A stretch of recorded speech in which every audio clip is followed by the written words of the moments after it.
Hello बच्चों। बच्चों आज हम टॉपिक लेकर आए हैं क्लास प्लस टू का डी ब्लॉक। ये बहुत ही इंपॉर्टेंट टॉपिक है। इसमें से क्वेश्चन हम लॉन्ग क्वेश्चन आते हैं 5 मार्क का, और कुछ एमसीक्यू ट्रू फॉल्स भी हमारे पास आ जाते हैं। तो देखो समझते डी ब्लॉक होता क्या है। देखो डी ब्लॉक क्या होती है कि जिसमें वो एलिमेंट जिसमें लास्ट इलेक्ट्रॉन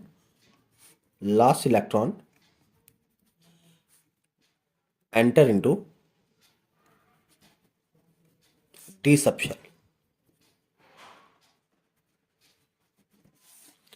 वो एलिमेंट जिसमें लास्ट इलेक्ट्रॉन डी सबशेल में एंटर करता है उसे बोला जाता है डी ब्लॉक एलिमेंट। और इसकी जो जनरल इलेक्ट्रॉनिक कॉन्फ़िगरेशन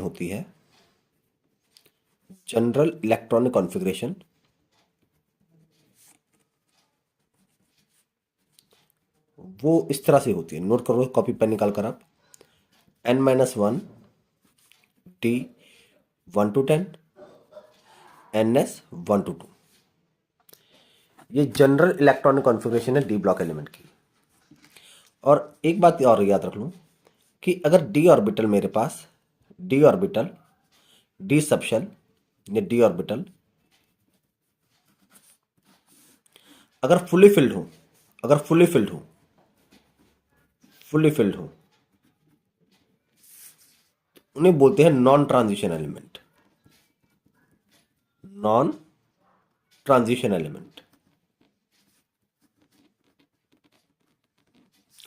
और अगर किसी का डी सबशेल पार्शियली फिल्ड हो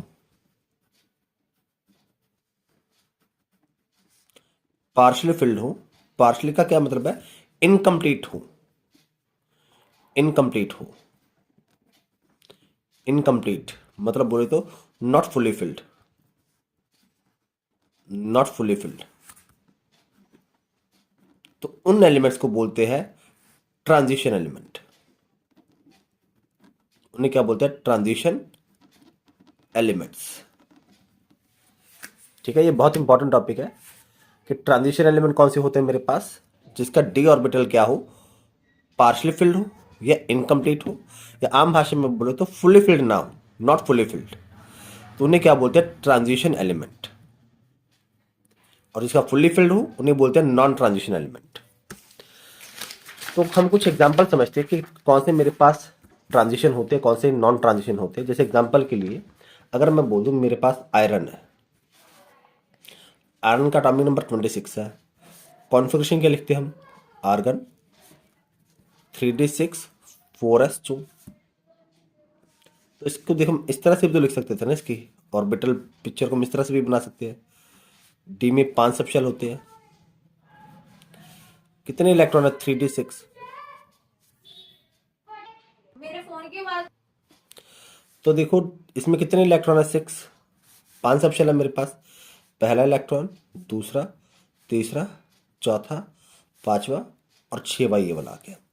और एस में कितने इलेक्ट्रॉन है? 2 इलेक्ट्रॉन है, 4s2। तो देखो यहाँ पर मेरे पास 5 अनपेड इलेक्ट्रॉन है। It has 5 unpaired electron. 5 unpaired electron. तो ये जो आयरन है मेरे पास, ये क्या है? आयरन क्या एक ट्रांजिशन एलिमेंट है, इज अ ट्रांजिशन एलिमेंट। ये क्या? ट्रांजिशन एलिमेंट है। और अगर मैं बात करूं जिंक की, एटॉमिक नंबर कितना है जिंक का? 30 है, 30। कॉन्फ़िगरेशन इसकी कॉन्फ़िगरेशन क्या लिखते हैं हम? Argon 3d10 4s2। जैसे कि यहां पर देख रहे हैं डी में कितने इलेक्ट्रॉन है? 10 इलेक्ट्रॉन है। तो डी में 10 इलेक्ट्रॉन जब हम भरेंगे तो देखो यहां पर कितने अनपेड इलेक्ट्रॉन आते हैं? पहला, दूसरा, तीसरा, चौथा, पांचवा, 6वां, 7वां, 8वां, 9वां, 10वां। और इसमें कितने थे? 2 इलेक्ट्रॉन थे। 3d10 4s2। क्या यहाँ पर कोई अनपेड इलेक्ट्रॉन है?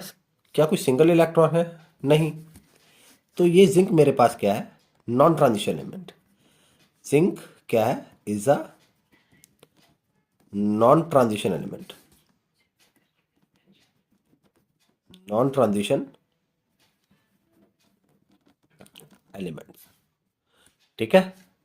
डी ब्लॉक का है zinc is what? D block element, but it is a non transition element.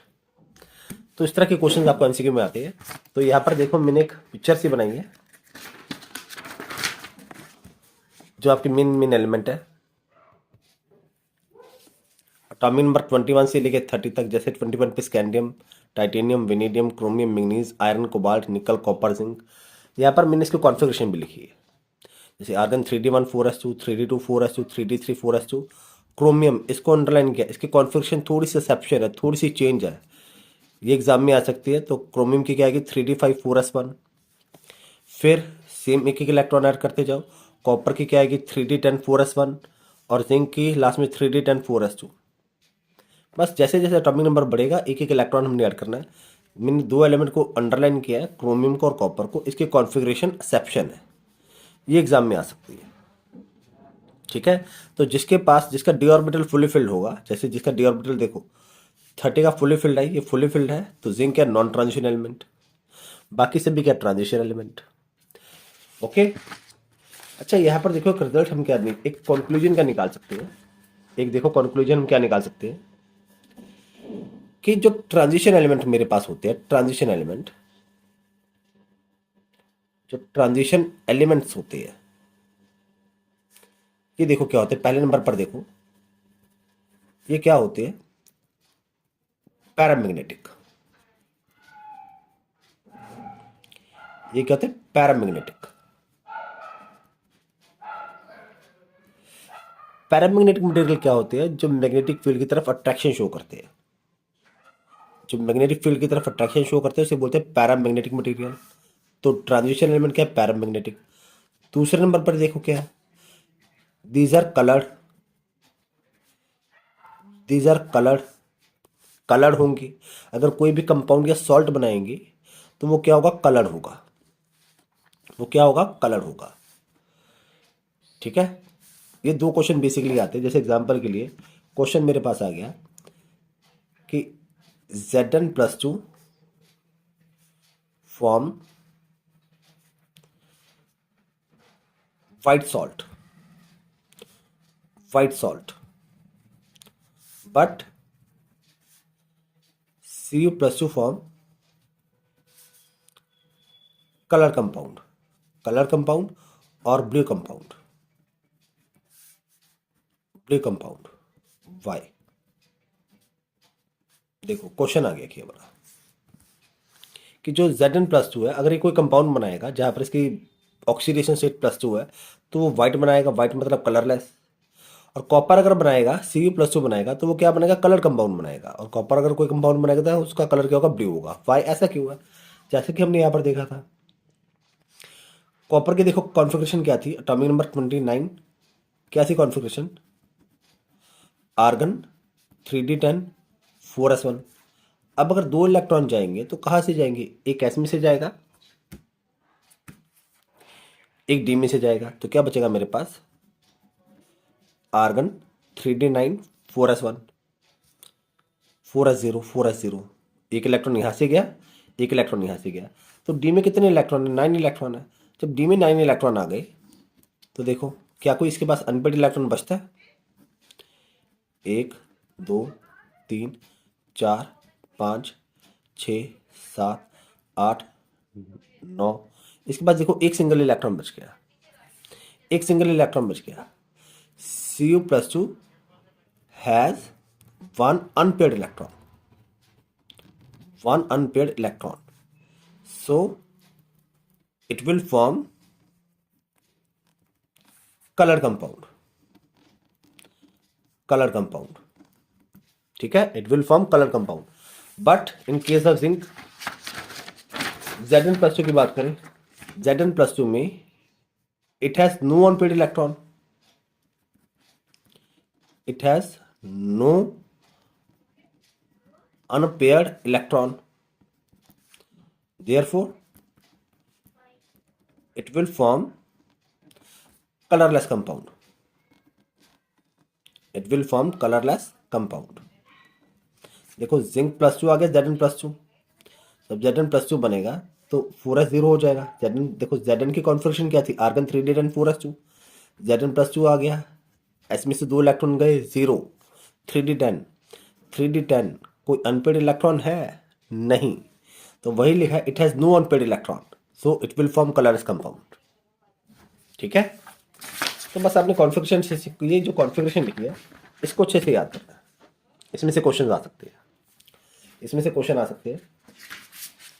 एक क्वेश्चन देखो कैसे आ सकता है, और 3-4 क्वेश्चन करके देखते हैं। देखो क्वेश्चन मेरे पास आ गया, एमसीक्यू में आ सकते हैं या 1 मार्क में आ सकते हैं, सिंपल से क्वेश्चन कि आइडेंटिफाई या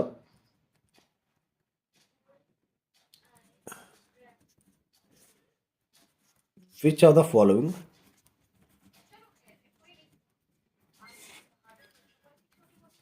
will be paramagnetic,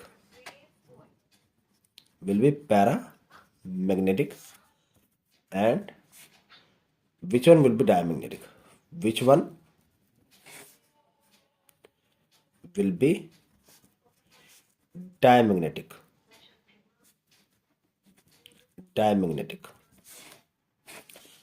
आगे मेरे पास Cu+2,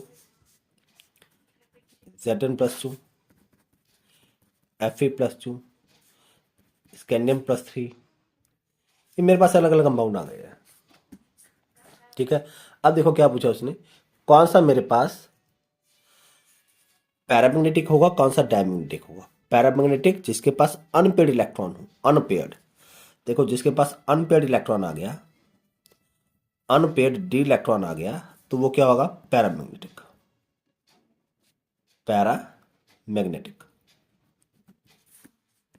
और जिसके पास नो अनपेड इलेक्ट्रॉन,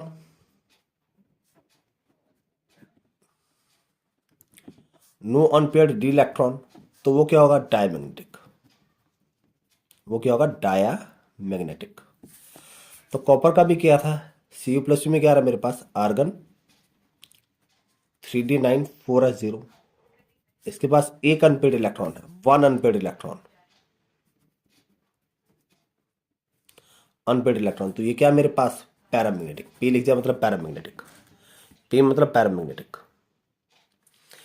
जिंक का क्या था Zn+2, आर्गन 3d10, कोई अनपेड इलेक्ट्रॉन है, नहीं नहीं, तो it is what, diamagnetic, it is what, diamagnetic.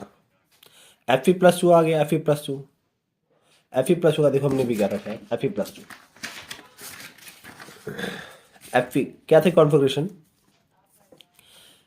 3d6 4s2, अगर S में से 2 इलेक्ट्रॉन चले गए, Fe+2 आ गया, 2 इलेक्ट्रॉन चले गए तो 4s 0 हो गया, 4s खत्म। डी में कितने इलेक्ट्रॉन बचे, 6 इलेक्ट्रॉन बचे, तो क्या क्या कोई अनपेड इलेक्ट्रॉन दिख रहा है, यस दिख रहा है, 5 अनपेड इलेक्ट्रॉन है, 1 2 3 4, सॉरी 4 अनपेड इलेक्ट्रॉन है, गलती हो गया बॉस, 4 अनपेड इलेक्ट्रॉन है, 4 अनपेड इलेक्ट्रॉन, तो ये क्या होगा, ये क्या होगा मेरे पास, पैरामैग्नेटिक, इट इज पैरामैग्नेटिक। और Scandium+3 आ गया, Scandium+3, देखो स्कैंडियम एटॉमिक नंबर कितना स्कैंडियम का, 21, कॉन्फ़िगरेशन क्या आती है, आर्गन 3d1 4s2। अब Scandium+3 आ गया, 2 इलेक्ट्रॉन एस से गए, 1 इलेक्ट्रॉन डी से गया, मेरे पास तो कुछ बचा ही नहीं, मेरे पास तो भैया कुछ बचा ही नहीं, तो ये भी क्या मेरे पास, डायमैग्नेटिक, ये भी क्या डायमैग्नेटिक, ये भी क्या मेरे पास डायमैग्नेटिक। तो स्कैंडियम में क्या मेरे पास, देखो कोई अनपेड इलेक्ट्रॉन नहीं बचा, तो ये भी क्या बचा मेरे पास, डायमैग्नेटिक। क्लियर है, आई होप कि अब आपके कंसेप्ट क्लियर होंगे, क्लियर हो चुके होंगे कि कौन सा डायमैग्नेटिक होता है, कौन सा पैरामैग्नेटिक होता है। अच्छा और देखो क्वेश्चन किस टाइप के आ सकते हैं। अच्छा कुछ ना प्रॉपर्टीज देख लो आप, कौन सी है, ट्रांजिशन एलिमेंट की properties, properties of transition element, transition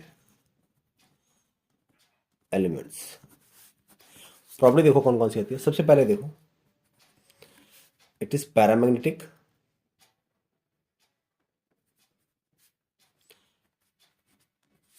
paramagnetic correct,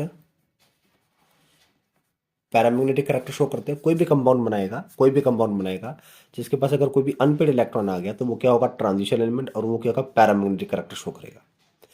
second number पे देखो क्या होगा वो, it will form colour compound, colour compound बनाएंगे, कलर कंपाउंड फॉर्म करेंगे, कलर कंपाउंड फॉर्मेशन होगी।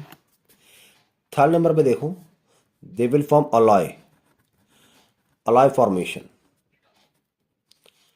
अलॉय फॉर्मेशन, ये इंपॉर्टेंट है अलॉय फॉर्मेशन। क्वेश्चन भी आता है कि why transition element form alloy. देखो अलॉय, देखो होता क्या, पहले अलॉय क्या होता है, होमोजीनियस मिक्सचर। अलॉय क्या होता है मेरे पास, होमोजीनियस मिक्सचर, मतलब जिसमें रेशो फिक्स रहे, ratio of combining element, combining element, element क्या रहती है, फिक्स रहती है, तो उसे बोलते हैं होमोजीनियस मिक्सचर। और जो मिक्सचर मेरे पास बनता है उसे क्या बोलते हैं, alloy. Homogeneous mixture of two और मोर मेटल, मोर मेटल। जैसे एग्जांपल के लिए अगर मैं बोलूँ मेरे पास ब्रास है, ब्रास है, ब्रास में क्या होता है, कॉपर प्लस जिंक। अगर मैं बोलूँ मेरे पास ब्राउन्स है, ब्राउन मेटल जो बनते हैं इसमें copper plus tin, SN tin. अगर मैं बोलूँ मेरे पास स्टील है, स्टील में क्या होता है, आयरन प्लस कार्बन। अगर स्टेनलेस स्टील आ गया, स्टेनलेस स्टील, इसमें क्या होता है, आयरन, कार्बन, क्रोमियम, निकल। ठीक है, तो सबके सब क्या मेरे पास अलॉय है। अब क्वेश्चन आता है ये ट्रांजिशन एलिमेंट अलॉय क्यों फॉर्म करते हैं, why, why transition element can form alloy, form alloy, form alloy, क्यों फॉर्म करते हैं alloy, explain the alloy formation of transition element. तो देखो इसका सोल्यूशन क्या होता है, मतलब क्यों बनाते हैं, पहले समझ लेते हैं कि ये जो ट्रांजिशन एलिमेंट होते हैं ना, ट्रांजिशन एलिमेंट, ट्रांजिशन एलिमेंट होते हैं, इनका जो साइज होता है वो ऑलमोस्ट सेम होता है। साइज क्या होता है, almost same, almost same, almost same. तो क्या होता है कि atom of, atom of, atoms of one element, one element can replace the atom of other element, atoms of other element,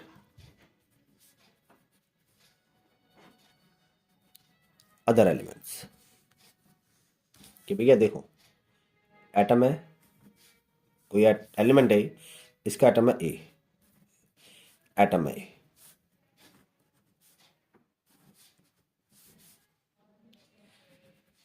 atom है ए, ए सब जगह पर एटम, एटम है ए, ए कोई एलिमेंट है। मान लो अगर मैं बोल दूं मेरे पास कॉपर है, इसका एटम है ए, इसके एटम है। अब इसके एटम का जो साइज है सेम है, कॉपर और जिंक के एटम का साइज क्या सेम है, तो इसके एक एटम को रिप्लेस कर दिया जिंक के एटम ने। कॉपर के एटम को रिप्रेजेंट किया ए के साथ और जिंक के एटम को रिप्रेजेंट किया बी के साथ। कॉपर के एक एटम को रिप्लेस कर दिया जिंक के जो बी एटम है उसने रिप्लेस कर दिया, तो मेरे पास क्या बन जाएगा, अलॉय फॉर्मेशन। ये क्या बन जाएगा, अलॉय। ठीक है, रीजन क्या है, atoms are almost of same size, so atom of one element can replace the atom of other element, जिसकी वजह से क्या होता है, they can form alloy, they can form alloy. एक और क्वेश्चन आता है catalytic property, catalytic property, properties. अच्छा कैटलिस्ट क्या होते हैं, पहले देखो कैटलिस्ट क्या होते हैं, क्या होते हैं कैटलिस्ट, काइनेटिक्स में भी है। कैटलिस्ट क्या होते हैं, वो केमिकल्स या वो सब्सटेंस या वो स्पेशल, स्पेशेस और substance which can which can increase the rate of reaction, which can increase the rate of reaction, जो रेट ऑफ रिएक्शन को क्या कर देते हैं, इंक्रीज कर देते हैं, बढ़ा देते हैं, लेकिन इन्वॉल्व नहीं होते, but do not consume itself in reaction. Reaction में अपने आप को कंज्यूम नहीं करते, लेकिन फिर भी बिना इन्वॉल्व हुए रिएक्शन की स्पीड को क्या होते बढ़ा देते, उसे बोलते हैं कैटलिस्ट। अब ट्रांजिशन एलिमेंट सबसे बढ़िया कैटलिस्ट की तरह काम करते हैं। क्यों करते हैं, क्यों करते हैं, वाई? क्वेश्चन देखो क्या आता है, why transition element, why do लिख लो यार, why do transition elements act as good catalyst, good catalyst. देखो क्यों काम करते हैं, क्यों काम करते हैं, क्वेश्चन आ गया समझ में। Why do transition elements act as good catalyst, good catalyst की तरह क्यों काम करते हैं? देखो कैटलिस्ट क्या करते थे, स्पीड बढ़ाते थे रिएक्शन की। क्यों बढ़ाते थे? क्योंकि ये they form the suitable reaction intermediate, because transition element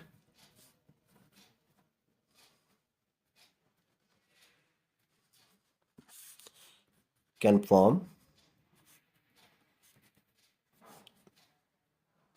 the suitable, because transition can form the suitable intermediate, suitable intermediate, intermediate of lower activation energy, of lower activation energy, activation energy। कि transition element क्या करते हैं, दे can form the suitable reaction intermediate of lower activation energy, जिसकी वजह से क्या होती है, रिएक्शन की स्पीड बढ़ जाती है।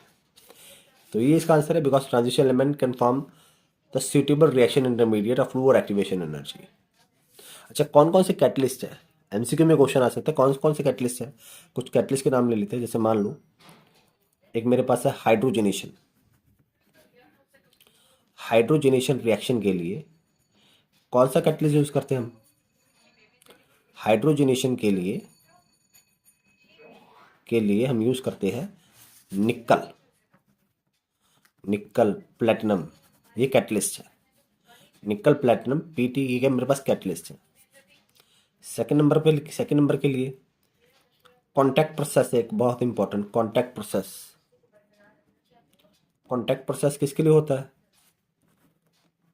For the preparation of sulphuric acid H2SO4। इसके लिए हम यूज करते हैं बेनिडियम पेंटॉक्साइड V2O5। V2O5 क्या कैटलिस्ट है, जो क्या करता है SO2 को किस में कन्वर्ट कर देता है, SO3 में। SO3 में कौन सा कैटलिस्ट है? V2O5, बेनिडियम pentoxide. ठीक है। एक तीसरे नंबर पर आता है मेरे पास हाबर प्रोसेस में, हाबर प्रोसेस। हाबर प्रोसेस किसके लिए होता है? अमोनिया के लिए। अमोनिया के लिए जो हम कैटलिस्ट यूज करते हैं वो कौन सा मेरे पास? Iron and molybdenum. Iron and molybdenum जो कैटलिस्ट यूज कर रहे हैं हमने, ये क्या मेरे पास कैटलिस्ट है। कैटलिस्ट को मैं करता हूँ सर्कल कर देता हूँ ताकि इजीली आइडेंटिफाई हो जाए। हाइड्रोजनेशन के लिए कौन सा आएगा? निकल प्लेटिनम। कॉन्टैक्ट प्रोसेस के लिए कौन सा आएगा? V2O5। जब SO2 की ऑक्सीडेशन करेंगे SO3 बनाएंगे। और अमोनिया की प्रिपरेशन के लिए हाबर प्रोसेस से तो कौन सा कैटलिस्ट आएगा? Iron and molybdenum MO। ठीक है। और देखो कौन सा क्वेश्चन आपका बन सकता है। और देखो एक और मेरे पास प्रॉपर्टी आती है ट्रांजिशन एलिमेंट के, कॉम्प्लेक्स फॉर्मेशन।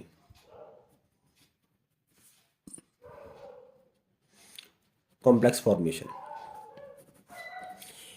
आपका इनफैक्ट चैप्टर भी है कोऑर्डिनेशन कंपाउंड, उसमें कॉम्प्लेक्स फॉर्मेशन के बारे में हमने डिटेल से पढ़ा है। तो यहाँ पर देख लेते हैं कि कॉम्प्लेक्स फॉर्मेशन क्यों बनाते हैं। क्वेश्चन इसका नोट कर लो, why do transition element transition element form complexes।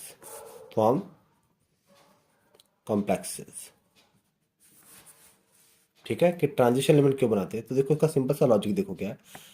इसकी रीजन लिख देते हो, कौन से 3 पॉइंट आई मीन। पहले देखो,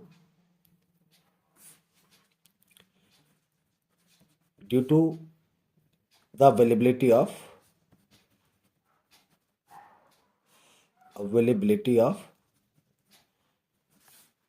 वेकेंट डी ऑर्बिटल। वेकेंट का मतलब है एम्प्टी, खाली। वेकेंट डी ऑर्बिटल, क्योंकि अगर देखो लिगेंड क्या करते हैं, मेटल को इलेक्ट्रॉन डोनेट करते हैं। लिगेंड क्या करते हैं, मेटल को इलेक्ट्रॉन डोनेट करते हैं। अब वही मेटल इलेक्ट्रॉन ले सकते हैं जिसके पास वेकेंट डी ऑर्बिटल आएंगे, तब तो ओवरलैपिंग होगी, तब तो मेरे पास कंपाउंड बनेगा। तो पहला रीजन क्या है, due to the availability of vacant D orbital, high nuclear charge. Nuclear charge काफ़ी हाई होता है, हाई न्यूक्लियर चार्ज। तो ये दो मेरे पास मेन पॉइंट है, due to the availability of vacant D orbital और एक हाई न्यूक्लियर चार्ज। थोड़ा सा सेटिंग कर देते हिल गया मोबाइल। ठीक है, तो ये दो मेरे पास पॉइंट है। पहला था due to the availability of vacant D orbital और दूसरा हाई न्यूक्लियर चार्ज। अब देखो एग्जांपल के लिए कोई कोऑर्डिनेशन कंपाउंड का हम एग्जांपल ले लें, तो अब कोई भी लिख सकते हो, जैसे आयरन Cl6-4, ये आ गया मेरे पास। या फिर मेरे पास आ गया, कोई भी ले लो, MnCl6-4। तो कोई भी डी ब्लॉक का मेरे पास कंपाउंड आ गया, लिगेंड आ गया, और बाहर मेरे पास कोई चार्ज आ गया। ठीक है, तो ये मेरे पास क्या है, कोई मेरे पास कोऑर्डिनेशन कंपाउंड है मेरे पास, ये कॉम्प्लेक्सेस है।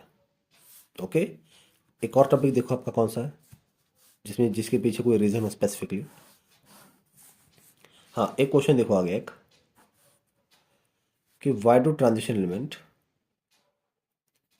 एक चेक ही कर लेते हैं। हाँ, एक क्वेश्चन ये वाला आता है, Fe+2 है और Fe+3, which is more stable and why, which is more stable and why. या क्वेश्चन ये वाला आ सकता है, या फिर ये आ सकता है, which has higher magnetic moment. कौन सा हाइयर मैग्नेटिक, किसका हाइयर मैग्नेटिक मोमेंट होगा। तो देखो, अगर Fe+2 की बात करें, Fe की हम जनरल कॉन्फ़िगरेशन क्या लिखते थे, Fe की जनरल कॉन्फ़िगरेशन क्या थी, 26 एटॉमिक नंबर है, क्या था मेरे पास, आर्गन 3d6 4s2। अगर Fe+2 का चार्ज रहेगा तो क्या बनेगा, आर्गन 3d6 4s0, ये बनेगा। तो डी में कितने इलेक्ट्रॉन है, 6 इलेक्ट्रॉन है। तो क्या लिख सकते हैं इसको, आर्गन 3d6, कितने अनपेड इलेक्ट्रॉन है, देखो जब हम डी ऑर्बिटल को बनाएंगे, इस तरह से बनाएंगे, तो कितने अनपेड इलेक्ट्रॉन आपके पास आते हैं, 1 2 3 4 5 6। बाकी कितने अनपेड इलेक्ट्रॉन है, 4 अनपेड इलेक्ट्रॉन। तो अगर मैं Fe+3 को बनाऊंगा, एक और इलेक्ट्रॉन बाहर निकल जाएगा, क्या आएगा, आर्गन 3d5। अब 3d5 के केस में कितने अनपेड इलेक्ट्रॉन आएंगे, 1 2 3 4 5, 5 अनपेड इलेक्ट्रॉन आ गए। ठीक है, देखो Fe+ में मेरे पास आ रहे हैं 4 अनपेड इलेक्ट्रॉन, और Fe+3 में आ रहे हैं मेरे पास 5 अनपेड इलेक्ट्रॉन। जिसमें ज़्यादा अनपेड इलेक्ट्रॉन होंगे उसका मैग्नेटिक मोमेंट ज़्यादा होगा, क्या होगा, ज़्यादा होगा। क्योंकि मैग्नेटिक मोमेंट का फॉर्मूला देखो क्या था, मैग्नेटिक मोमेंट निकालने का फॉर्मूला देखो क्या आता है,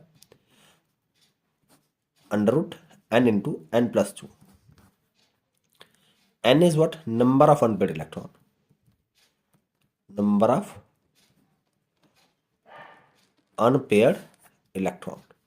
तो सिंपल है, जिसमें ज़्यादा अनपेड इलेक्ट्रॉन होंगे वो ज़्यादा पैरामैग्नेटिक करैक्टर शो करेगा, उसका मैग्नेटिक मोमेंट ज़्यादा होगा। तो किसका मैग्नेटिक मोमेंट ज़्यादा होगा, इसका Fe+3 का। Fe+ में से 4 अनपेड इलेक्ट्रॉन, अगर वैल्यू पुट कर देंगे तो क्या आएगा मेरे पास 4 × 4 + 2 कितना आएगा 24 रूट। इसके पास कितने अनपेड इलेक्ट्रॉन थे 5 अनपेड इलेक्ट्रॉन थे। तो Fe+3 में इसका मैग्नेटिक मोमेंट क्या आएगा 5 × 5 + 2 कितना आएगा 35 pm बोहर मैग्नेट हो। क्लियर है। मैथमेटिकल वैल्यू किसकी ज़्यादा है Fe+3 की ज़्यादा है। तो Fe+3 will have higher magnetic moment. ये सेकंड क्वेश्चन हमने किया है Fe+3 will have higher magnetic moment. Clear है कि Fe+3 का मैग्नेटिक मोमेंट ज़्यादा होगा। तो यहाँ पर एक लाइन लिख लेते हैं Fe+3 will have higher magnetic momentum because it has 5 unpaired electron in its d subshell, whereas Fe+2 has 4 unpaired electron। तो इस सेकंड का आंसर था। अच्छा, एक और क्वेश्चन आपने पूछा था कि कौन सा ज़्यादा स्टेबल होगा, तो ये देखो यहाँ पर कौन सा ज़्यादा स्टेबल होगा। इसका देखो Fe+3 का D subshell exactly half filled है। हर ऑर्बिटल में एक सिंगल इलेक्ट्रॉन है। तो जिसका D subshell exactly half filled हो या फुल्ली फिल्ड हो वो ज़्यादा स्टेबल होता है। Fe+2 का एग्जैक्टली हाफ फिल्ड नहीं है, 4 तो सिंगली फिल्ड है, लेकिन जो फर्स्ट वाला शेल था इसके पास 2 इलेक्ट्रॉन है। सिंपल इसका आंसर क्या बनेगा, कौन सा ज़्यादा स्टेबल होगा। Fe+3 is more stable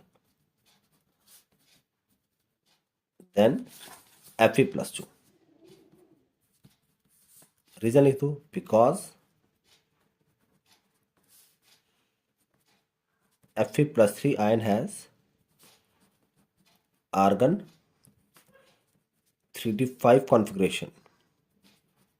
configuration. It means its d subshell is exactly half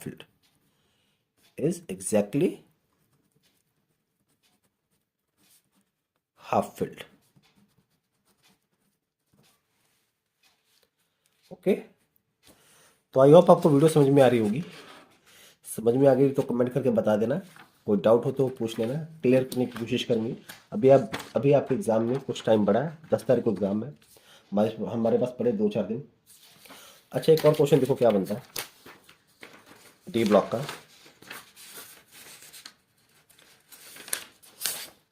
देखो एक और क्वेश्चन क्या बनता है, डी ब्लॉक का स्पेशली क्वेश्चन क्या बनता है कि वाई डू ट्रांजिशन एलिमेंट भी आ जाता है, कई बार डी ब्लॉक भी आ जाता है। D block show variable oxidation state.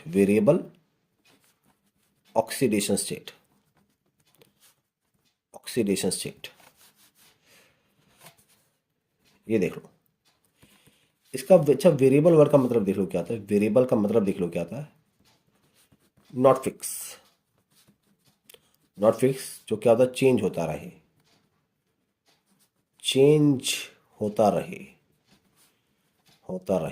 जो फिक्स ना हो चेंज होता रहे, उसे बोलते हैं वेरिएबल। अब क्वेश्चन क्या है कि ट्रांजिशन एलिमेंट या D block element variable oxidation state show क्यों करते हैं वेरिएबल ऑक्सीडेशन स्टेट। जैसे Fe की बात करें तो Fe+2 भी करता है, Fe+3 भी करता है। मैग्नीज की बात करें Mn+2 भी आता है मेरे पास, Mn+3 भी आता है, Mn+4 भी है और Mn+7 भी है। क्यों करते हैं ये। एल्कली मेटल तो सिंपली 1 करता है, +1। एल्कलाइन +2 करता है, लेकिन D block variable oxidation stage show करता है। क्यों करता है? देखो उसका रीज़न देखो क्या है। हमने डी ब्लॉक की कॉन्फ़िगरेशन क्या लिखी थी? n-1 D1 to 10 ns1 to 2। इसमें s इलेक्ट्रॉन के साथ d इलेक्ट्रॉन भी पार्टिसिपेट करता है बॉन्ड फॉर्मेशन में। इनकी एनर्जी ऑलमोस्ट सेम है, तो s इलेक्ट्रॉन के साथ d इलेक्ट्रॉन भी पार्टिसिपेट करता है बॉन्ड फॉर्मेशन में। इसीलिए दे शो वेरिएबल ऑक्सीडेशन स्टेट। तो इसका रीजन क्या आएगा? Because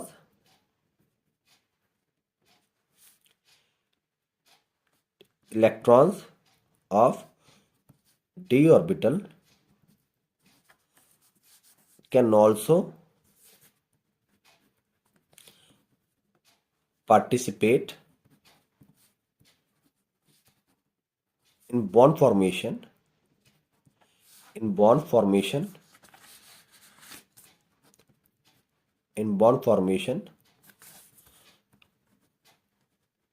along with ns orbital.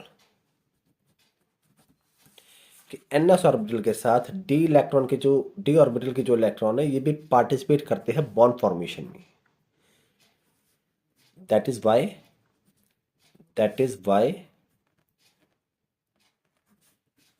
d block elements or transition elements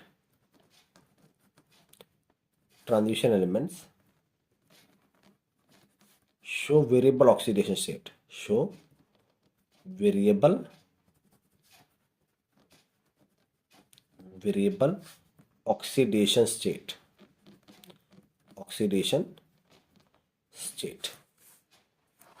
okay.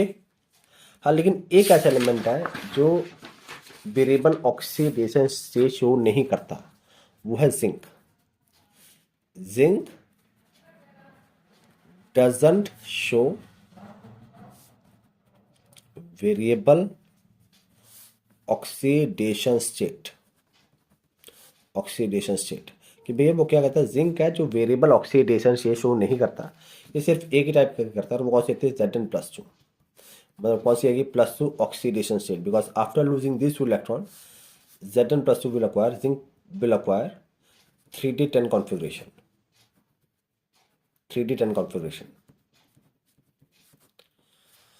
ठीक है। बताना बच्चों आपको वीडियो कैसा लगा। अगर अच्छा हो तो लाइक करना, कमेंट करके बताना, कोई डाउट हो तो वो भी पूछना। फिर मिलेंगे अगले वीडियो में नए सेशन के साथ। तब तक के लिए goodbye, best of luck, thank you. तो बच्चों देखो, अभी हमने डी ब्लॉक की कुछ प्रॉपर्टीज की थी। अब देखो कि एग्जाम में अगर आपको कोई भी क्वेश्चन आए, ABCD कोई भी क्वेश्चन आए, कि मान लो अगर कोई क्वेश्चन आ गया कि वाई जैसे एग्जाम्पल के लिए मैं ले लूँ, why Mn form colour compound but zinc form colourless.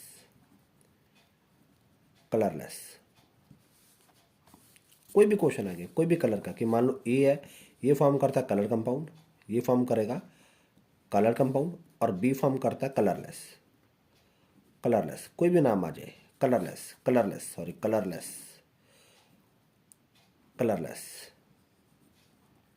तो देखो जो भी कलरलेस होगा ना, कलरलेस क्यों होगा?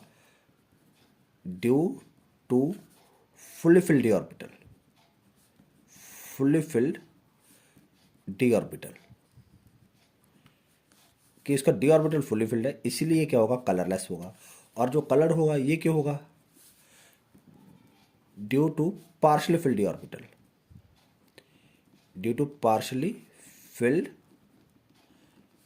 डी सबशेल लिख दो, ये ऑर्बिटल लिख दो, एक ही बात है। ठीक है। कोई भी नाम है कि ये भैया कलर क्यों है, तो सीधा लिख दो due to partial filled D orbital, या because it has unpaired electron in D subshell. और ये वाला इट हैज नो अनपेयर्ड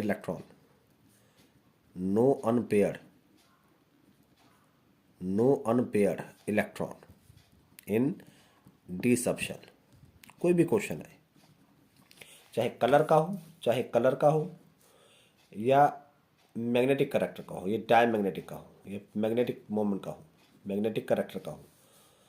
अगर कलरलेस हो गया या डायमैग्नेटिक हो गया तो किसकी वजह से है? No unpaired electron, no unpaired electron in D subshell. और अगर कलर हो गया और पैरामैग्नेटिक हो गया, कुछ भी कोई भी नाम आ जाए, ए बी सी कोई भी, तो वो किसकी वजह से है? Due to the presence of unpaired electron, unpaired electron in D subshell. ठीक है, कोई भी नाम है, आयरन का है, क्रोमियम का है, मैग्नीज का है, कलर बनाते क्यों बनाते हैं? Due to unpaired electron in D subshell. कोई भी है, ये वाइट क्यों है, डायमैग्नेटिक क्यों है, तो सिंपली लिख दो due to the no unpaired electron in D subshell, no unpaired electron, yes D orbital is fully filled. ठीक है, तो ये आपका वीडियो था, आई होप आपको अच्छा लगा होगा। थैंक यू बच्चों, गुड बाय।